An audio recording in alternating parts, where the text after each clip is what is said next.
चलो शुरू करेंगे अपन एक और एक हिस्सा इसका बिग डाटा एनालिटिक्स का।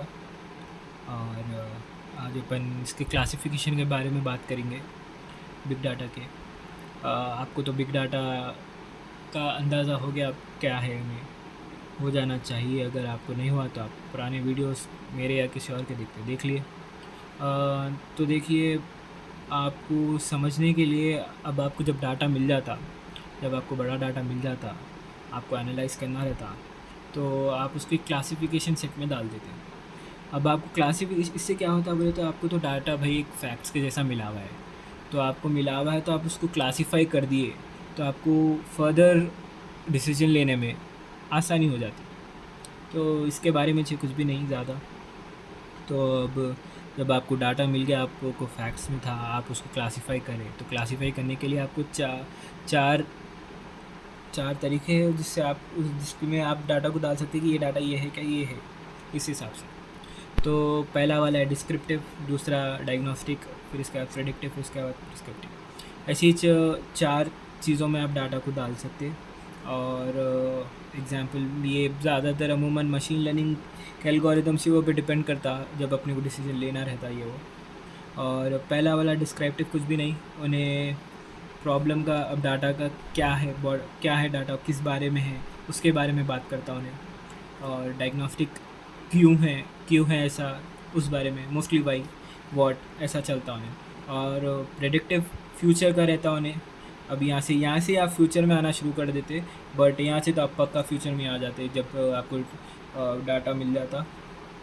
तो ये प्रेडिक्टिव इफ़ में रहता, अगर ऐसा हुआ तो ऐसा, ऐसा हुआ तो ऐसा। मैं आपको एक बेटर एग्जांपल से समझा देता हूँ, डरो नको।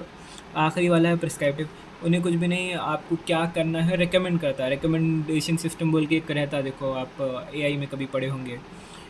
तो वैसी इन्हें आपको डिसीजन लेने में मदद करता है कि क्या है इस उसके हिसाब से। अगर एग्जांपल एआई के थ्रू इन्हें बोलता है कि ये आपके लिए सही डिसीजन है, आपको ये लेना है, तो वैसा। और जैसे आप ग्राफ में नीचे जाते जाएंगे, कॉम्प्लेक्सिटी बढ़ते जाएंगी। जैसा आप ये तो आपको शुरू का रहता, वॉट तो आपको बोल देते कोई भी क्या है, आप दिक्कत बोल दे सकते, लेकिन जैसा अंदर अंदर जाते जाएंगे वैसा कॉम्प्लेक्सिटी बढ़ते जाती।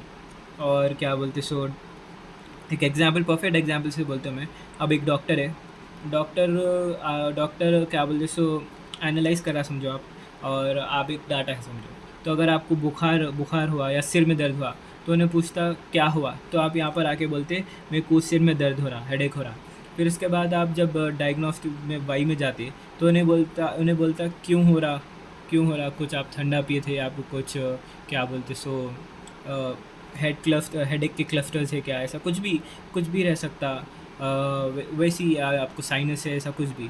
फिर वो वाई के इसमें आ जाता ब्रैकेट, वो वाई के ब्रैकेट में आ जाता। फिर उसके बाद अब आपको डिसीजन के वक्त प्रेडिक्ट करता, इफ़ अगर आप ऐसा करें तो ये होता, फ्यूचर के लिए ऐसा करें तो ये होता। फिर इसके बाद प्रिस्क्राइब, उन्हें आपको प्रिस्क्राइब कर देता जो भी आपको करना है, जो भी आपको क्या बोलते सो दवाई लेना है, ये वही हो। तो इसी तरीके से चलता उन्हें। यही परफेक्ट तरीका है समझाने के लिए, बहुत आसान है और इम्पॉर्टेंट है। आप समझ गए तो अच्छा है। फिर अपन क्या बोलते सो, उसको टूल्स एंड टेक्निक्स भी रहते, क्या बोलते सो टूल्स और टेक्निक्स रहते हैं। मैं आपको बोलता हूँ ये इसके टूल्स और टेक्निक्स रहते। Tools and techniques, descriptive, diagnostic, ये लोग पूरे होंगे। डिस्क्रिप्टिव रहा तो मैट्रिक्स और स्टैटिक्स के थ्रू आप उसका डाटा एनालाइज कर ले सकते हैं। डायग्नोस्टिक के लिए आप पीसीए, प्रिंसिपल कंपोनेंट एनालिसिस और रिग्रेशन एनालिसिस के थ्रू लाइन, जो अपन मशीन लर्निंग में पहले पढ़े सो है, मशीन लर्निंग के थ्रू निकाल के देख ले सकते। फिर प्रेडिक्शन में आप मशीन लर्निंग के एल्गोरिदम्स यूज़ कर सकते। और प्रिस्क्रिप्टिव में न्यूरल नेटवर्क्स के थ्रू आप एंड में जो अपन एरर ये वो रिड्यूस करके निकालते हैं, या रिकमेंडेशन सिस्टम है ये वाला, रिकमेंडेशन सिस्टम के थ्रू अपन ये सब तो ये प्रिस्क्रिप्टिव, डायग्नोस्टिक, ये डिस्क्रिप्टिव लोगों का यूज़ डाटा का एनालाइज कर सकते हैं। तो ये टूल्स के थ्रू और या ये टेक्निक्स के थ्रू आप निकाल सकते हैं। बस इतना ही है। अपन नेक्स्ट वीडियो में दूसरे बारे में पढ़ेंगे। चलो बस।